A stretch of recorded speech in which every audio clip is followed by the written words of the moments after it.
Hello, and welcome to another segment of Smoke Signals. I'm your host for today's show, Lieutenant Chris Taylor from the LaGrange Fire Department. On today's show, we have with us Chief of Operations Chris Smith from the LaGrange Fire Department to discuss topics concerning the LaGrange Fire Department. So sit back, relax, because you're about to watch Smoke Signals.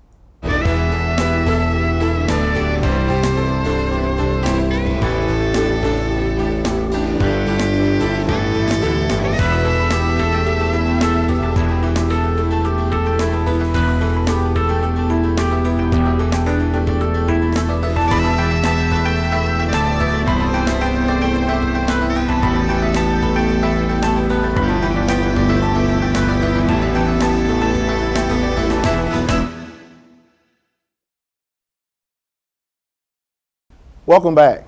Today we have with us Chief of Operations Chris Smith of the LaGrange Fire Department. Hello, Chief, and welcome to the show. Thank you for having me today, Chris. It's always an honor to have you on the show to talk to us about various topics concerning the LaGrange Fire Department. And I know you have some specific information that you would like to discuss today, but before we get started, if you could just tell us a little bit about your background with the fire department. Well, as you know, I've been here for almost 34 years. Okay. Working my way from the ranks, as a dispatcher originally, all the way up to where I'm at right now, and enjoyed every minute of it and saw a lot of changes over the past 34 years. Okay, and I'm quite sure, each day that you're in that office, is not a dull moment because you do have a lot of responsibilities, not only for the department, but the interactions that you have with other stakeholders here in the community. That is correct. And, everyone has a valued interest in the fire department because they utilize the fire department in one way or the other, either from a non-emergency or an emergency standpoint. So it's best to be available to the community and to speak to them and to let them know what's going on in our community. Right, exactly. Now, the topic that we're going to be talking about today concerns the insurance rating that the fire department has and currently have, and I want you to kind of just tell us a little bit about, for one, the agency that actually provides that rating for the LaGrange Fire Department, and that is ISO. So if you could explain that to our viewers. ISO originally was called the Insurance Service Office back in the 1970s. Okay. Since then it's evolved, and it's now the Insurance Service Organization. Okay.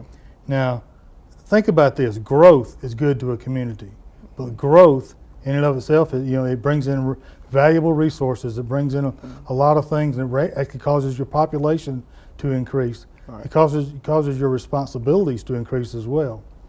What ISO does, ISO is an independent organization. They come in and they evaluate the needs of the community based on certain criteria and determine what the risk factors are for the City of LaGrange, per se. So they evaluate everything from a communication standpoint, fire department operations, water supply, staffing. There's a lot of different things they evaluate to make a determination of where we sit at, as far as fire services across the country.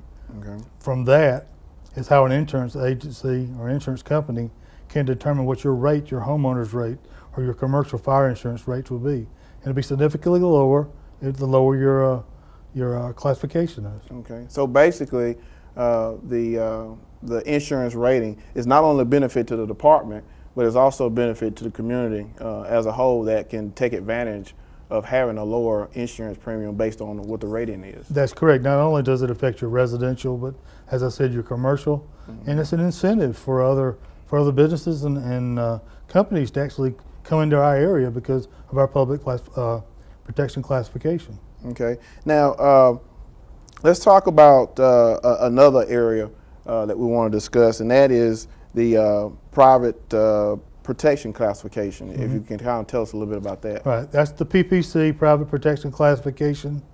ISO, when they come to your community, they will evaluate, like I said, the fire service and your communications and the other things. And what they will do is take those risk factors to determine what your classification would be.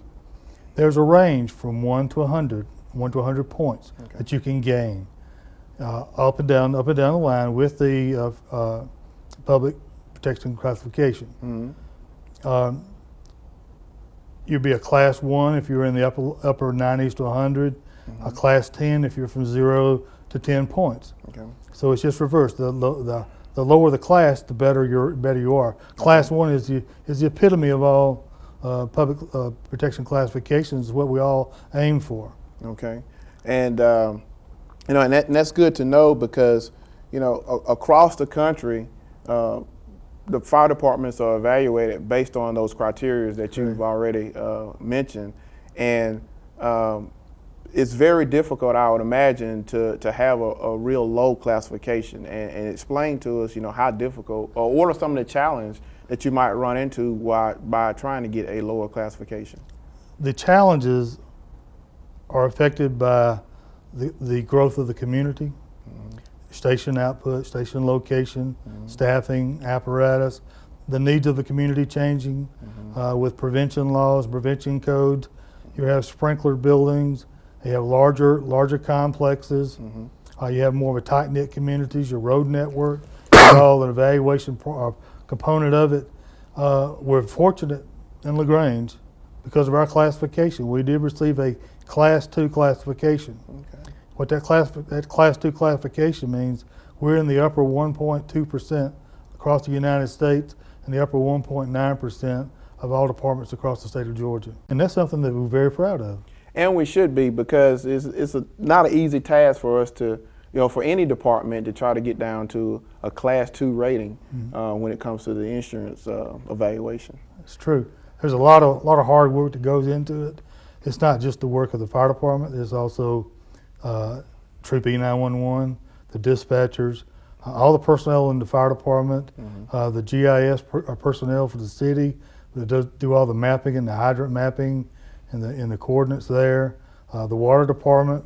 There's just a lot of people that put things together to make this complete. Okay. Now, what are some of the challenges that you face when you're going through this process?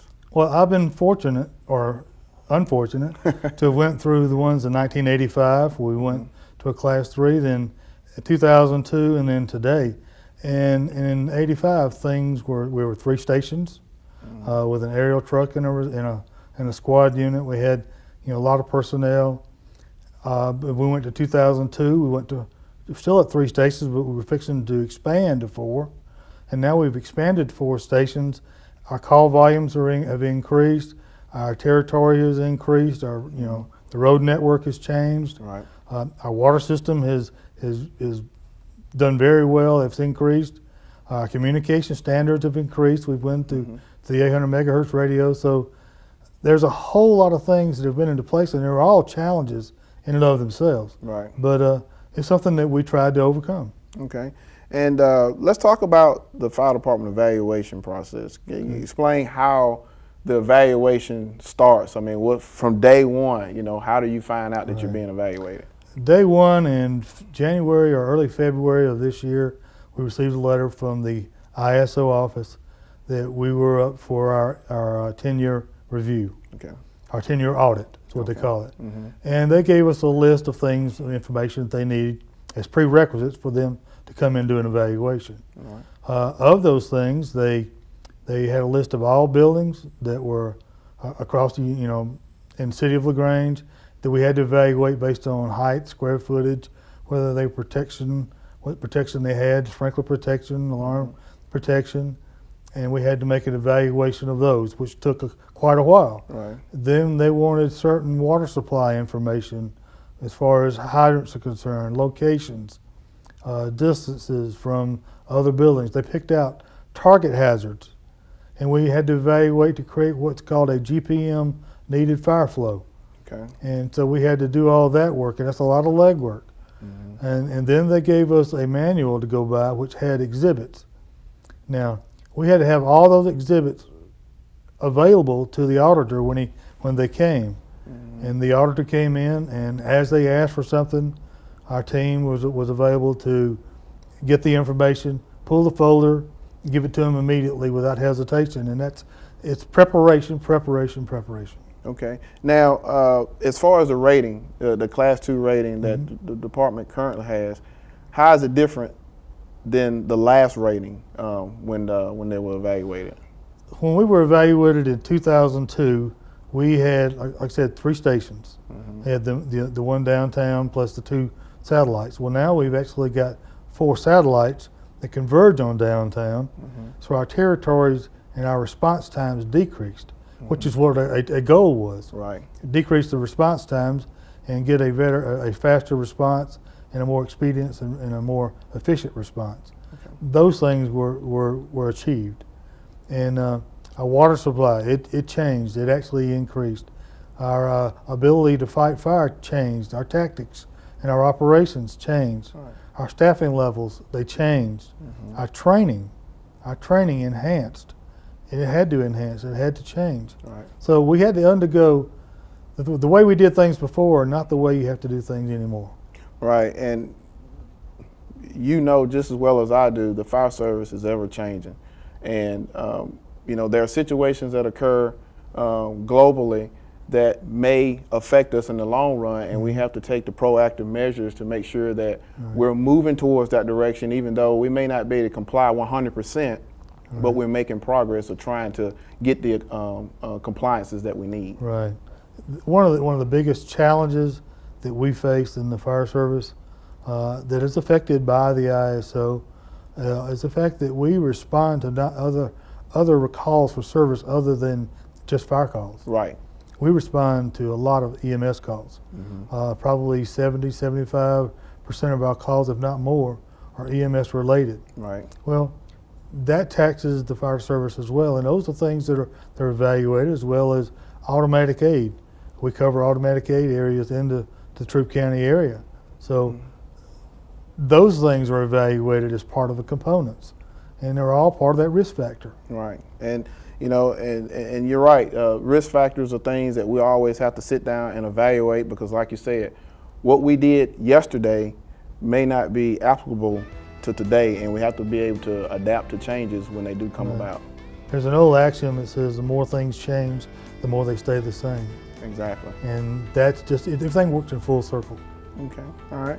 Well, we're gonna take a short break, and when we come back, we'll have more here on Smoke Signals.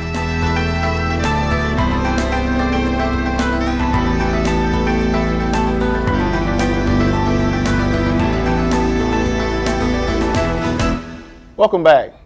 We've been talking to Chief of Operations Chris Smith about the grading process for the LaGrange Fire Department's Class 2 insurance rating. And we're going to talk a little bit more about some other things that that brings about the whole rating process and whatnot.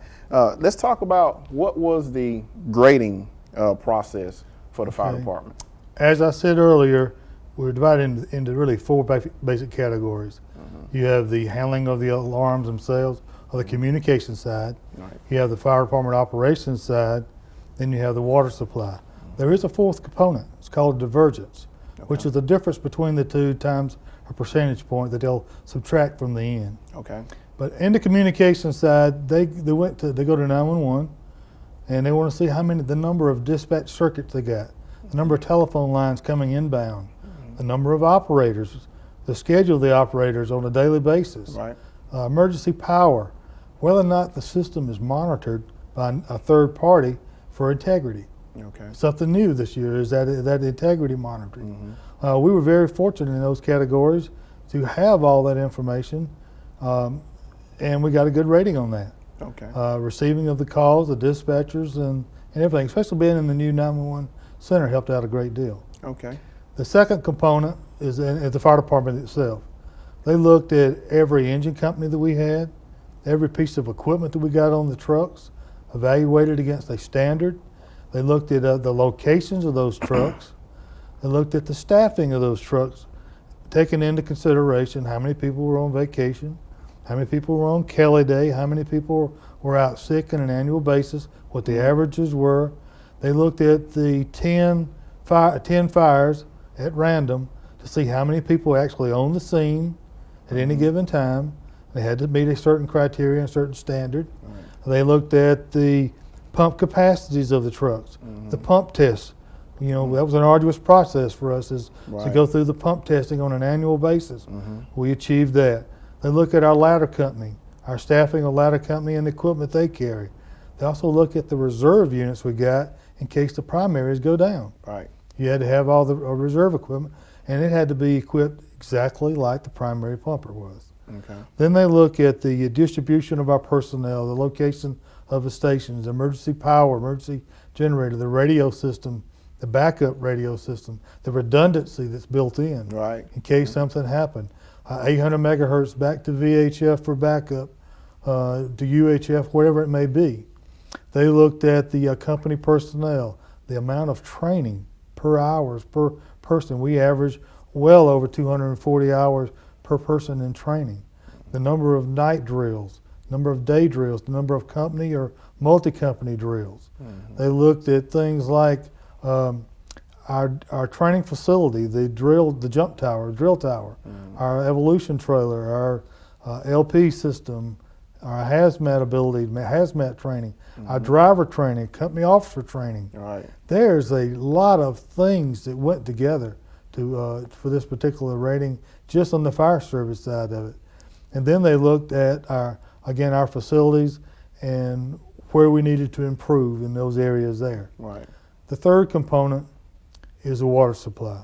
That means they wanted to look at every hydrant, the hydrant records for maintenance, and we do our own maintenance.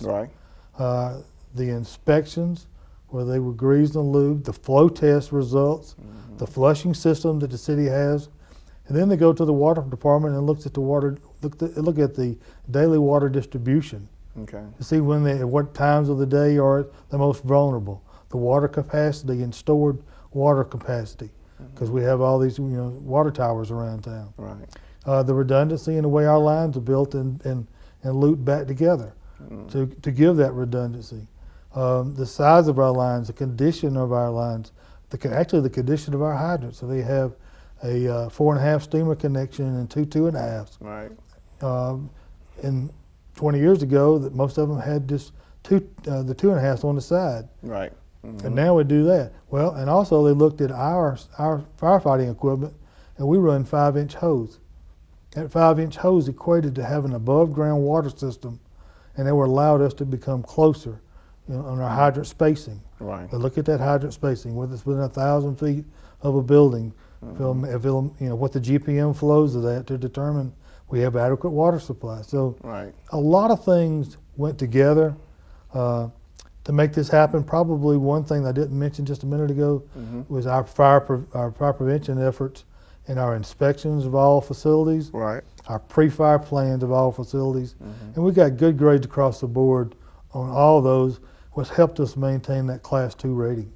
Okay, and taking consideration all the things that you just discussed as far as how the grading process is assembled, if you had to choose out of all the categories that they grade on, what would you say would be the top 2 significant areas that can be very critical when it comes to receiving the grade that you currently have, or a better grade, or either getting a lower grade? Personnel and distribution, number 1.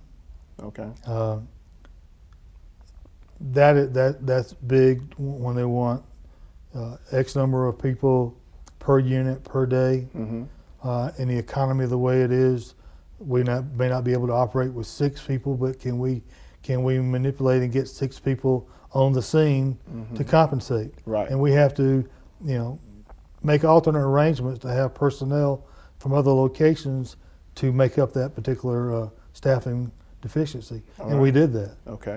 That's one area. Equipment is constantly a cost. Equipment, especially for maintenance and small tools and things like that. We're very fortunate in the City of LaGrange to have a city council and the upper management of the city that supports us. And we get the equipment we need to do the job that we do. So, like I said, it's everybody working together. And we can't say it enough on the support that we get just from our local government leaders and other stakeholders in the community, because without them, we wouldn't be where we are, because we're doing it for the citizens of LaGrange and the surrounding areas, because we have network relationships with other agencies, and it's always good to make sure that we have the things that we need so that we can be effective. Of course, we can't we can't predict what type of incidents that's going to occur. And even though when we do respond to these particular incidents, we're going to only be able to do so much because everything that's outside of what our protocols are becomes trial and error at that point. But our citizens being able to understand that they have an agency that they can call upon to get a job done when the need arises. Probably the best word to describe what the fire service, not here in LaGrange or anywhere across the country, is we're adaptive. Right. We adapt to change. We adapt to the environment that we have to deal with. Nobody calls the fire department unless they need something. Right. But when they need it right then. Right, exactly. Now, one other question I wanted to ask you about the insurance part, and then we're going to touch on something else. How long does it take to receive results generally? We started the process in late January, early February. They came in July to do the actual audit for 2 days. Then they came back and did some more work, and it was correspondence back and forth, probably once or twice a week. And we received our notification 2 weeks ago of what our classification was going to be for the next couple of years, for the next 10 years. Okay, good. And as like you said, it's something that we could definitely be proud of, but there's always room for improvement. Well, there's always room for improvement if you get the perfect score. Right. You can always do better. Right, exactly. All right, well, we appreciate you sharing information concerning the insurance grading scale and the components that goes with that as far as the fire department receiving that Class 2 rating. We want to kind of end the show to talk about some things during the winter season, talk about some winter safety tips.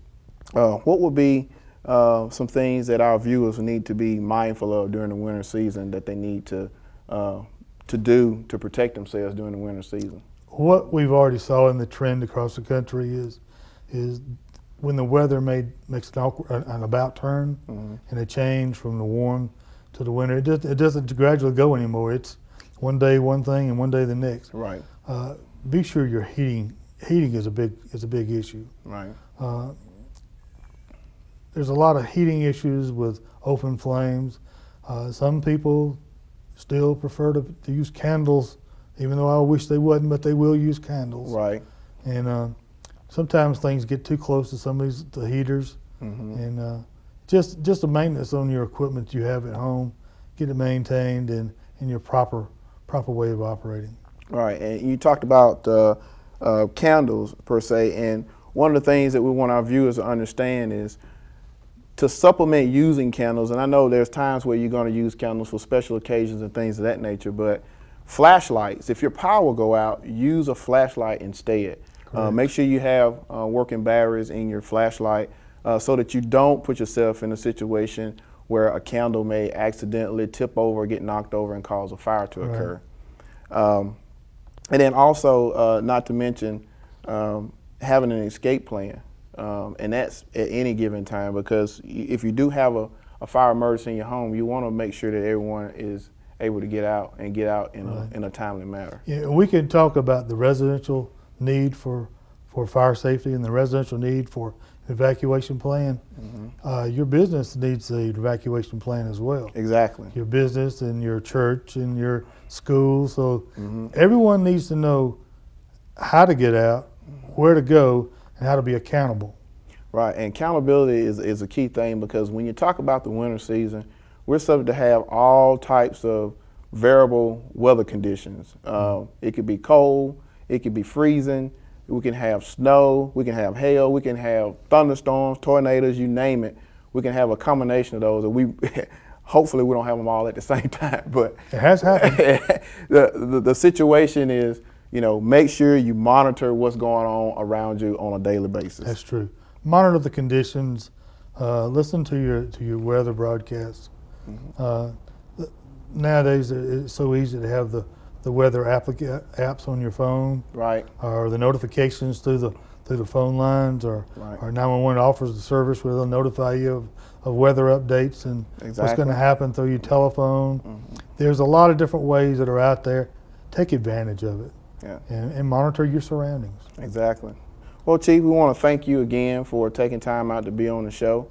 and hopefully we'll be able to have you on the show in the near future to talk about maybe some other topics or concerns that may arise with the LaGrange Fire Department. Enjoy being here and look forward to the next time. All right. And we'd like to thank each of you for watching another segment of Smoke Signals. Until next time, take care.